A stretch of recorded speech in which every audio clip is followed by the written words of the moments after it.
Thank you, Joe, and good morning to everyone. Thank you very much for being here. I'd like to start off with just a few special individuals that are here today that I would like to introduce and make you aware of. First, Chairman of the Clemson University Board of Trustees, Smythe McKissick. Our President, Dr. James Clements. First Lady of Clemson University, Beth Clements. Athletics Director, Dan Radakovich. And our First Lady of Clemson Football, Kathleen Swinney. For 82 years, IPTAY and its family of donors has supported Clemson Athletics in an effort to provide much-needed financial resources for the program. Today, IPTAY funds the cost of athletic scholarships, academic support for student athletes, athletic facility initiatives, student-athlete services such as nutrition, counseling, and life skills, as well as the marching band. At its core, IPTAY is a family of dedicated supporters with a heart for giving. It is my privilege today to focus on two very special IPTAY family members. Dabo and Kathleen Swinney exemplify everything good about IPTAY, Clemson Athletics, and our great university. They have led by example and encouraged others to follow. They have a true heart for giving, and that has been manifested through gifts to many areas of the Clemson community. As you will see in the press release, they have generously supported critical initiatives through their All-In Foundation and made significant personal gifts to further enhance university need-based scholarships, academic programs, and other non-athletic initiatives. Within the athletic realm, they have generously supported the IPTAY Annual Fund at a leadership level, been major donors to the West Zone Initiative, the building which we are in today, been ambassadors for IPTAY, played an active role in our major gift prospect, cultivation, and solicitation process, and been directly responsible for securing major gifts for athletic projects. They truly understand the important role that private philanthropy plays in moving our university and community forward. Today they are giving yet again. On behalf of IPTAY, I am pleased to announce that Dabo and Kathleen Swinney have pledged $1 million in support of the Best is the Standard Fund, which will support Clemson football in critical areas, both on and off the field, as we continue to be a leader in developing our student athletes.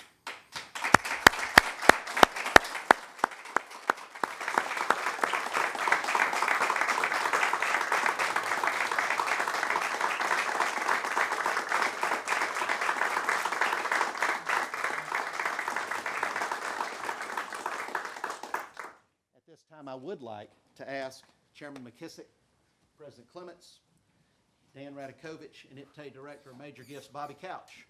Please join us, as I know that they would like to thank you personally. Let's have another round of applause for this wonderful group.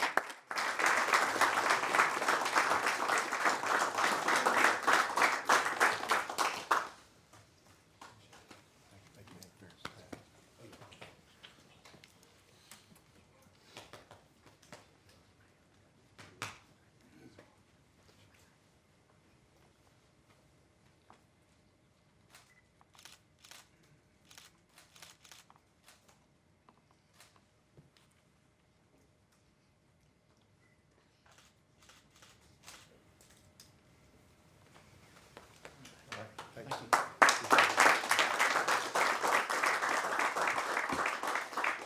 All right. Well, appreciate that. I know they put out a release this morning, but this is a decision that Kath and I made, I guess, back in May, and it was a decision that we felt like, it was time for us to take a bigger leadership role, and allowed the university to decide when the best time to announce it. That's kind of let them do that. At first, I just kind of wanted to just do it and be done with it. But but I understand the role that I have within the athletic department as well. And so, but it's something that we prayed on and felt very passionate about, and we're just, blessed to be able to give back. First of all, for us, we love Clemson University. We love this community. We love the state of South Carolina. And I love the players that I've had the privilege of coaching since I came to Clemson. And, this is our 14th year here. We're incredibly invested and have been, for a long time. We've obviously been very blessed by Clemson Football. We've been blessed by God. And, we're very passionate about giving to our church, and we've always done that. And Kath and I have been married going on 23 years, and when we had a little, we still gave. We always gave to the church. We gave to things in the community that we believed in, whether it was financial resources, service, talent, whatever, time. We've always felt that servant calling, and that's never changed for us. And since we came to Clemson, we've tried to always be involved. And since becoming the head coach, that was one of the first things that we talked about was, okay, how do we make a difference? When the good Lord takes me away from this planet or away from Clemson for whatever reason, we want to make a difference. We want to have mattered in this community. And so we started the All In Foundation, and we've been able to raise over $2 million and give $2 million and give away, and through the help and support of so many volunteers and people that are passionate about the same things that we are. And then obviously we've given a lot personally to IPTAY because we believe in it. We believe in the mission of IPTAY. I believe in this university. I believe in the leadership that we have, from the board to the president to our AD. It's a special place. And the big thing for Kath and I, as we have just been incredibly blessed as we've gone through our life and our career, is we've never ever wanted to be seen as a taker. We want to be givers. And that's how we've always lived our life. And I just felt like, Kath and I both felt like that this was a time for us to step up and take a little bit more of a leadership role. I mean, I've gone out and I've sat in people's homes like Bill Hendricks, and I've met with the Betty Poes, and we've got great leaders within this board like Smythe McKissick and the Michael Nieris, and I could go on and on. The people that send money when we started to build this football operations building. And I told Dan, I said, I want to be involved. And I've gone and I've met with people, and I've written a lot of letters, people that have given, $50,000, $10,000, $20,000, $500,000, $30,000, people that have sacrificed to support the vision that we have put forth here at Clemson. And that is something that I don't take that lightly. And so I've been honored to meet with a lot of these people, to thank them when I've had the opportunities. But, we don't want to just, again, ask everyone else to give. We want to lead in that regard as well. And so that's what we chose to do. And, hopefully this will others will follow, and this will set a good example of giving back. Again, we give a lot to our church because we love God and we've been blessed, and we love Clemson football. And I love specifically the players that have provided me the opportunity here at Clemson, and the staff that we've had, and this money is specifically to give back to Clemson football. And we don't all, I don't know what all the needs will be 2 years from now, 3 years from now, 4 years from now. But I just felt like this was an opportunity to step up and be a part of the Will to Lead campaign. What a special campaign that has been for Clemson University. Over $1 billion, just incredible the amount of giving from a university that has about 120 20,000 alumni, I think, something like that. It's just amazing. So, hopefully, again, others will follow and continue to support the great mission that we have here at Clemson University, the great mission that IPTAY has, and what it provides for our student athletes, because it is phenomenal. And I'm so thankful for the new facility that we have.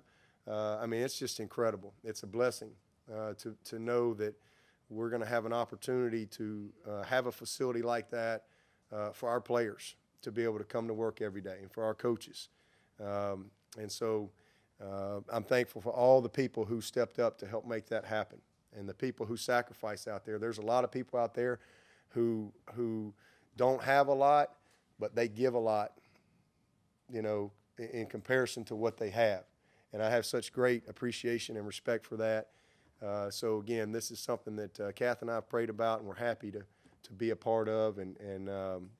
And also, hopefully, this will set a good example for our players that, go on to be great successes in life. And for maybe some of them, whether it's in the business world or the NFL or whatever, that they will also have that call to give back to those things that have made a huge impact in their life. And obviously, Clemson University and Clemson Football has done that for Kath and I. And so really appreciate the opportunity to just address that. And Smythe and President and Dan, I appreciate everyone being here. Max, Bobby Couch, he's been a friend since I came here to Clemson, and worked with us in getting this thing, the way it needed to be. So appreciate the opportunity to address that. So now we're going to move on to what all y'all came here to do today. And first of all, let me just say I'm proud of our team. Huge win. I appreciate, the effort and the toughness, the mental toughness and the heart that our guys, displayed the other night in a very difficult situation. It's a tough place to play, and I just have a great appreciation for how they competed. That was our first goal. Obviously, was to win the opener, and we got that done. But for us to achieve the second goal, which is to win the division, we're going to have to improve a lot, and we will do that. We've got to improve in a lot of areas, and that's what it's all about. We got to try to develop our team to get that second goal accomplished. But it's great to be home. That's the biggest thing I can say about this week. Tim Bray alerted me to that last week. We've played 5 games in a row away from Clemson, and that's a lot of games without playing a home game. And you just didn't really think about it until he told me that last week. So, and the other thing I'm proud of our team is we've gone 4-1 in those games. And you're talking about, South Carolina, North Carolina, Oklahoma, Alabama, Auburn. These are some great programs. So it's good to be back home. I cannot wait. That's what I told the staff this morning. It's just, man, I'm so excited to be in Death Valley and to open this place back up for business. I love watching everybody work and everybody doing their part to make this such an awesome venue, and putting the flags up and people cleaning the stadium and just getting everything ready. There's so much that goes into the game day experience, because it is an experience at Clemson. It's an experience. And for the people from the traffic control to the parking to just game day event management, it is a daunting task so that everyone can do what they love to do, and that's come spend a weekend in Clemson with their family and with their friends, and see the Tigers play. So I'm just pumped up to get it going again. Troy is they've got 16, 17 starters back. Don't have a lot of seniors, but they got a lot of guys that have played a lot of ball coming back. And biggest thing I can tell you about Troy is this is a dangerous football team. And a lot of you guys will sit there and say, well, that's coach speak. No, I'm telling you right now, if they had, Auburn across their chest, this bunch right here can play. Very, very impressed with how well coached they are. You know, I don't know Neil, Coach Brown, but look forward to meeting him and telling him just that. I know it's his second year, but I'm just telling you now, this is a very buttoned-up football team. I mean, they are impressive in all areas. How they look, how they handle themselves. They're again well coached. They have a good scheme on both sides, and that they're committed to, and they know what they're doing. Offensively, this running back, we're gonna have to put our big boy britches on to tackle this guy. He is a man. I mean, he's a 230-something pound back that looks like an NFL player. He is a big-time player. Played a couple quarterbacks last week. Both of them can throw it. They're good up front, veterans up front, bunch of skilled guys at receiver. I'm telling you, this is a group that knows what they're doing. They went to App last year. I think we have an understanding of App State, who went 11-2 last year, and we all saw what just happened in Knoxville. But they go to App, and it's a 44-41 shootout. This bunch right here is going to beat a bunch of people this year. And so I got great respect for this team that we're getting ready to play. They're precise in what they do on offense. And so, you know, big challenge for our defense. Very, very big challenge. And then defensively, biggest thing that jumps out at them, they're physical. They've got good athletes, and they create a lot of turnovers. I think they were top 10 or something in creating turnovers last year. They were 5th in the country in defensive touchdowns last year. So they get their hands on a lot of balls. It's a much, much different scheme from what we saw last week as far as, you know, it was a lot of man coverage. These guys do a lot of different type of things from a zone standpoint with some exotic stuff that you don't see all the time with some of the trap corners and different techniques that they play. So we'll have to really do a good job of being disciplined. You know, when people are just lining up and playing man-to-man, well, the decisions get easy, all right? Throw it to that guy and let's see if we can make a play.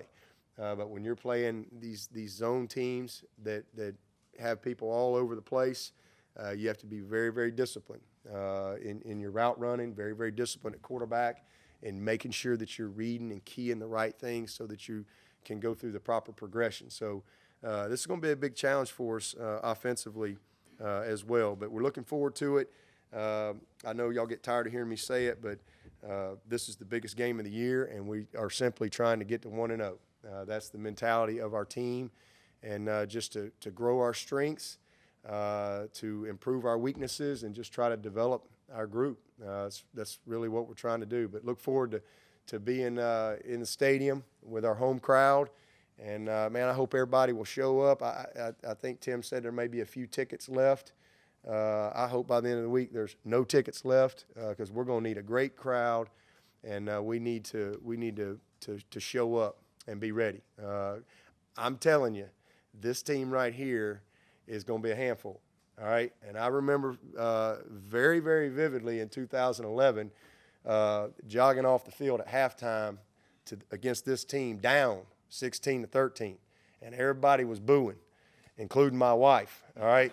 So, all right, and my mom and my mother-in-law. So I remember everybody. It was not a pretty sight. So, and we need to get excited about getting in the Valley, and I think we've won 16 in a row here at home, and you know, our crowd deserves a lot of credit for that. So let's show up and do our part in that standpoint to support this team that has worked really, really hard, and they'll be excited. I promise you, they'll be excited to get back and play here at home. 5 games away. Everybody's looking forward to being in the Valley. And with that, I'll take your questions. Coach, this is your 3rd straight opponent from the state of Alabama. I was just wondering if you had any history or ties to Troy other than Coach Koenig, of course. Isn't that crazy? It's just amazing how that works out. To Troy, well, I've known Larry Blakeney forever, way back. Known him a long, long time, and I always had great respect for him and the job that he did at Troy. You know, when they were a 1AA team, they were dominant, and eventually made that move, and he did an incredible job of building a very consistent program. I don't know a lot of the guys there on the staff now. Obviously, no Coach Vic, but don't know a lot of the other guys. But you know, they've got a long tradition, and I can't say enough about how impressed I am of how well coached this team is in all areas. So, you know, they kicked 3 onside last year, so hold on your hat for that, and got all 3 of them. So this is a good football team that's going to challenge us in all areas. Have you kept in touch with Vic at all since he was here? Have you been able to keep in touch for more reasons? Just to see him from time to time at a convention or something like that. You mentioned their running back. They had a lot of guys that had a lot of big numbers last week. Is there anyone else that kind of stands out to you when you look at their offense aside from their running back? Yeah, you know, all their receivers, they play about 7 or 8 of those guys. That number 8 is jacked up, big, strong kid. They like to throw the ball up to him. They've got little number 15. He's a scatterbug. They put him all over the place. And they played 12 and 3 at quarterback. And 12, he made some throws. I mean, guys in his chin strap, and he's throwing touchdown passes. He's fearless. Incredibly impressed with his toughness. And then same thing with number 3, their backup. He came in and he first play throws a touchdown pass. So all of their skill guys, I think they're physical up front. Their left tackle's a very good player. So, you know, they do a great job with their double teams and really understand their scheme and what they're doing. They're going to try to play with tempo, a lot of run-pass option stuff. Everything's a play action. So they really create a lot of stress. You know, there's going to have to be some competitive plays won by our corners and our safeties. This is going to be a challenge for them because you can't give them a lot of space. You've got to be able to challenge them and then hope that we can win the matchup up front. It's hard to call Vic's MO. He's typically done a good job focusing on your big play guy, the big play guy on the other team, the opponent. Do you see much difference in what he's done the last little while? I think he's been very consistent as far as who he is and what he believes in. I think to be good coach at anything, you got to have an identity. You got to have something you hang hat on, something that you believe in. That's the only way your guys are going to buy into what you do. And Vic's a heck of a coach. He's a heck of a coach, and he did a lot of good things here. There was a challenge a lot of times going against him on this practice field out here with some of the things that they do, and he's had a long, successful career at a lot of really good places. He was at North Carolina a couple years ago when we played him here. He's a good football coach, and even though it wasn't a situation where it was an awkward situation here in that time when things played out like they did on an interim basis, I always have a great appreciation for Vic and how he handled himself those 7 weeks that we worked together in a different role. Because he could have, walked away, he could have said no, but he really was professional and did a heck of a job. He did a heck of a job and took down the stretch there. And so I always have an appreciation for the role that he played in helping us at that time. But he's got a scheme that he believes in, and there's a lot of carryover, but that's why he's been successful. And they'll have some things, I'm sure, to try to attack our protections. Certainly we'll have some things to try to minimize Mike. That's just what good coaches do. But we got to have answers for that. Coach, Tony Elliott told us that jumbo goal line package with Christian Wilkins and Dex Lawrence was your brainchild. Wayne Gallman said yesterday that was the easiest thing that he's done in college, walking into the end zone. When did you come up with that, and was it always as effective in practice as it was on Saturday night? Well, when we signed Dexter and I saw him this spring, I said, yep, we're going to be using this big boy. I just, after spring, we didn't mess with it in the spring. Just, brought it to him this summer and said, hey, this is what we're going to do. We're just going to have a little package, and use these guys. And so we just started practicing it in fall camp.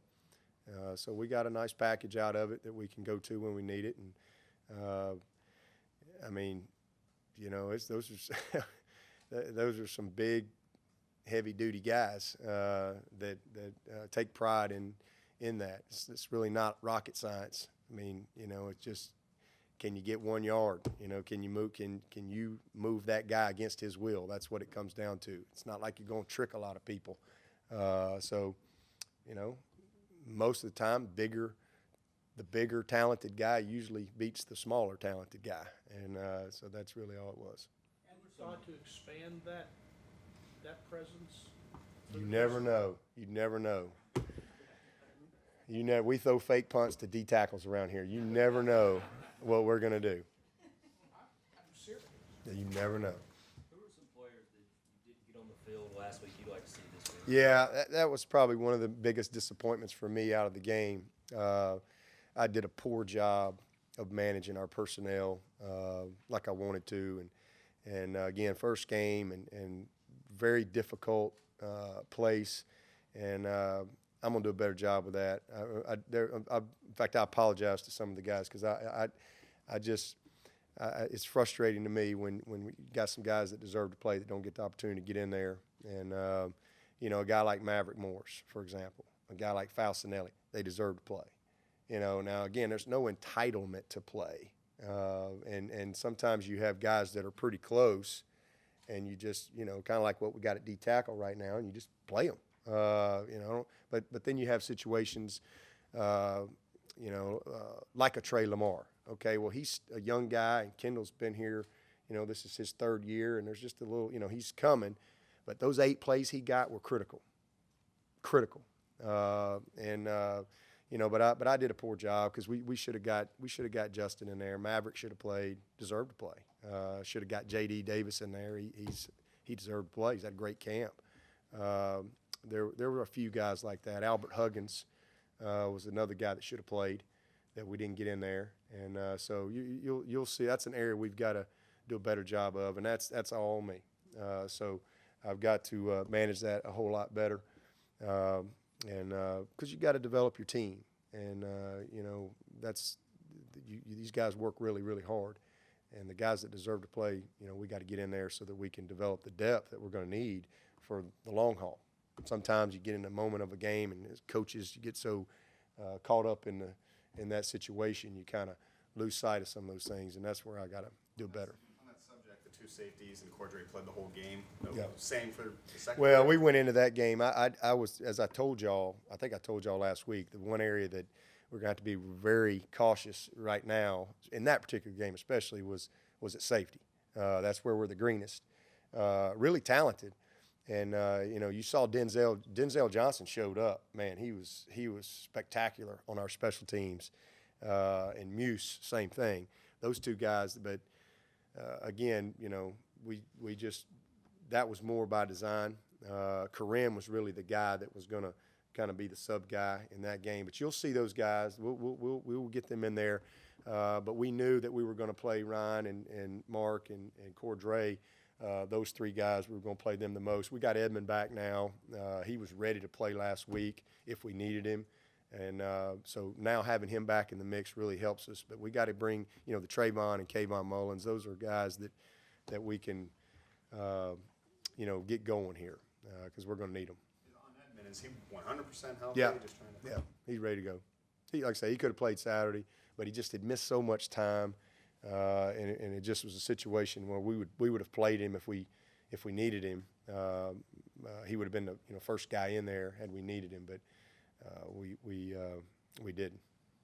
Dabo, could you maybe enlighten us on the balance of tempo offense and on one hand and managing the game and getting yourself in the right play on the other? Is that kind of maybe more difficult than some people? Yeah, I think, you know, first of all, we got to do a little better job. I thought our tempo was average the other night, but you don't want to go so fast that you trick yourself either. And I think when you kind of go at a blitz pace, it's got to be very simple, and you got to, you can't have personnel changes and really not a lot of formation changes.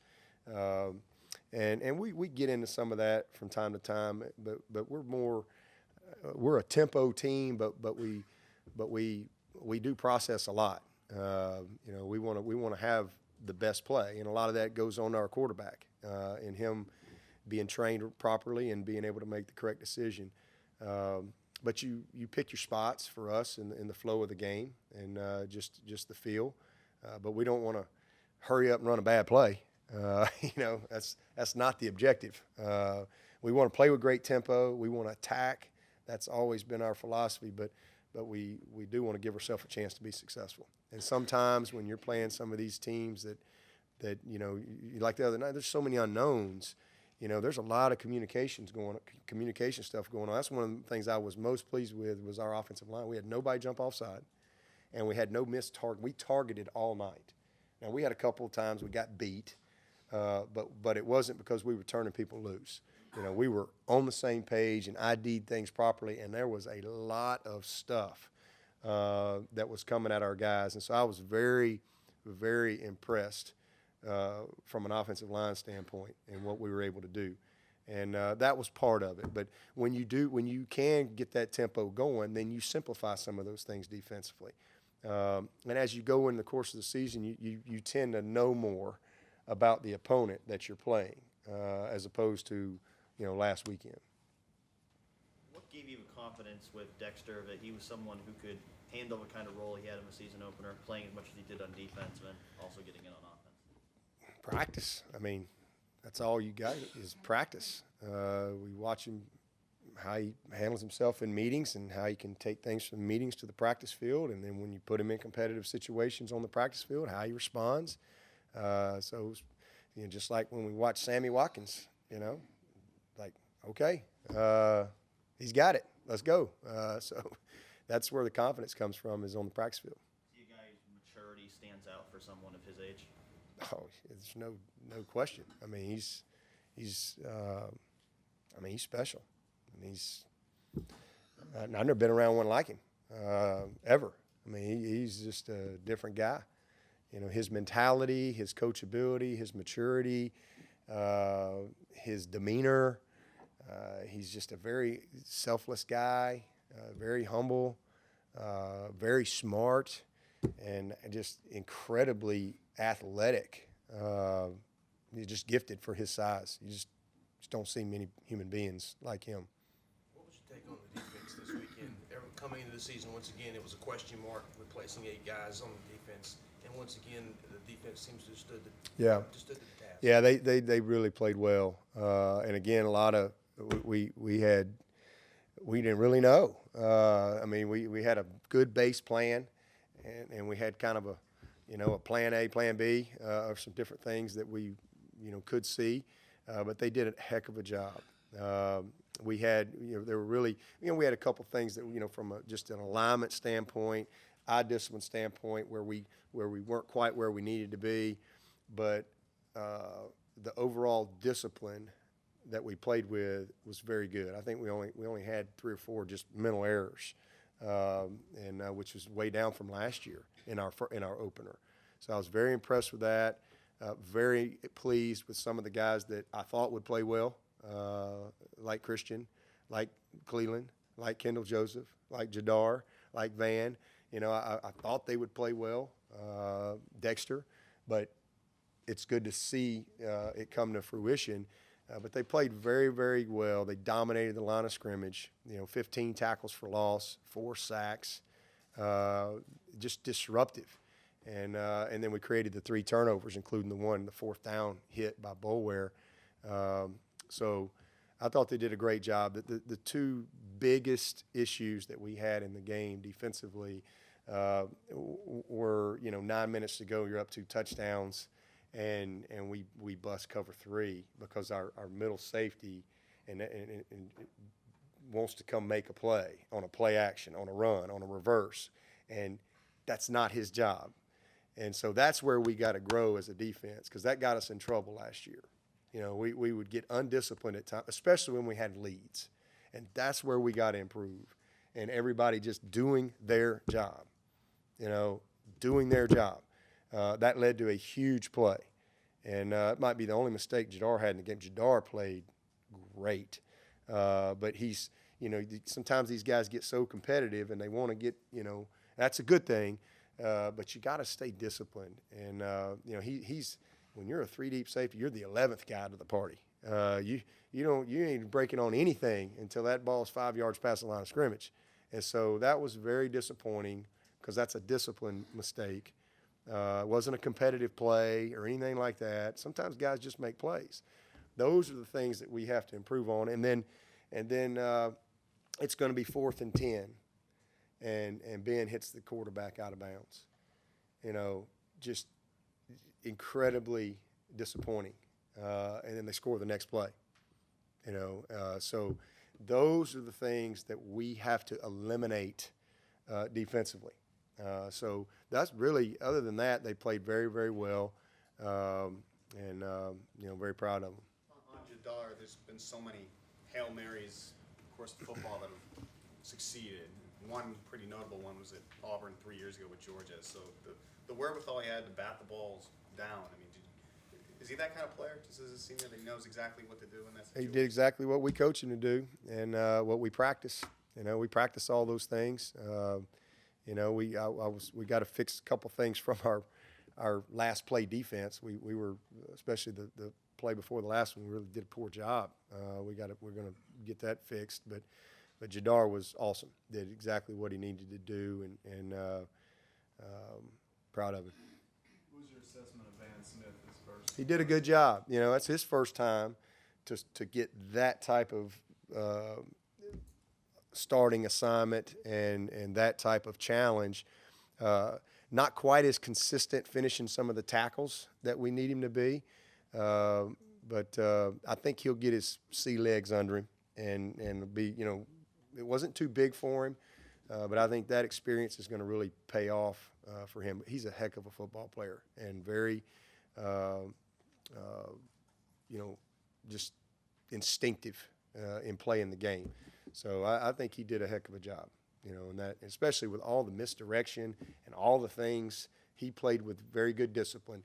Even on the wheel route that they got him on the pick play and the wheel route out the sideline, that was a tough play, but he really played it well. He just, if he keeps his eyes on his guy, he can go make the play. But he ran about 5 yards looking back, and so he's not quite. So those are the little things that he'll learn. But the guy wasn't running wide open. I mean, he saw it. We just got to clean up some technique things with him. But proud of him. Did a good job. 14 tackles for loss were more than any game last year. Were you surprised that the defensive line played so well and so dominant with some new guys? Yeah, it was actually 15 tackles for loss. I think Lamar got a sack credited to him. It was 14? They credited Lamar with a tackle for loss, but Didn't call it a sack. Okay. All right. 4 sacks. Is that right? Okay. 14 tackles for loss. No, I'm not surprised because we practice against them every day. They're really good group, and they I think I don't know, Tim, what we about like I think 3 years in a row we've been either first or second in tackles for loss. total tackles for loss, the first each of the last. There you go. So that's kind of an identity that we have on defense. Coach V and Dan and Marion, man, they're hanging their hat on being disruptive up front. They do as good a job as anybody, and then our players take a lot of pride in winning those individual matchups and playing on the other team's line of scrimmage.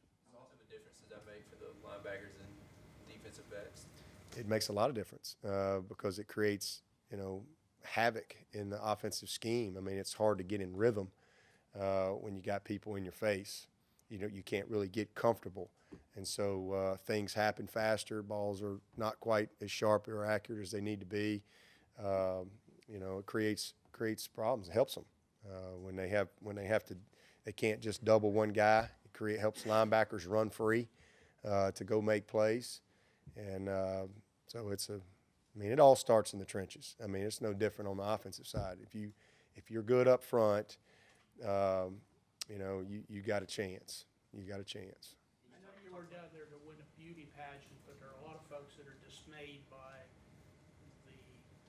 the way your offense played. They expected so much more because of the overall veteran and the hype of the quarterback and all this kind of Well, stuff. I'm sorry we disappointed them.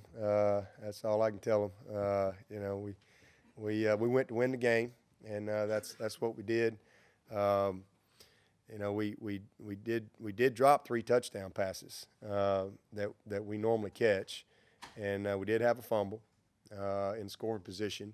We weren't quite as clean. 4th and 5, we're going to probably hit Dion for a touchdown, and we get a tip ball. Then another 3rd down, we get a tip ball because we don't cut the guy like we're supposed to. So we just miscued on a few things. We'll be just fine offensively, but I think that's great, though. I'll be honest with you. I think that's great. I think that means we've become a relevant program when there's a group of people that aren't even happy when you win. Hey, I feel sorry for those folks. We just happy. We want happy to win. We're always going to get better. But I can remember a time not very long ago. Nobody would have expected us to go to Auburn at 8 o'clock on national TV primetime and win. Now we're expected to win, which is awesome. That's where we want to be. And we're supposed to win by a certain amount and all that. But that's not my objective. My objective is to find a way my job is to win football games, not make other people happy by how we win. My job's to win games, and that's what we try to do each and every week. And we've been pretty consistent. But I love that mentality and expectation. That's where we want this program to be. How close is where is Austin at as far as his track to return? Austin Bryant. He's doing good. He's I don't really have a set day right now. It truly is a day-to-day thing. I mean, it's kind of on his human body on how quickly he heals up, but he's doing very well, and just as we expected, getting better day by day. So certainly out this week and next week, and we'll go from there. I think it's a chance, but I don't think we can even speculate on that until we get through these next couple weeks.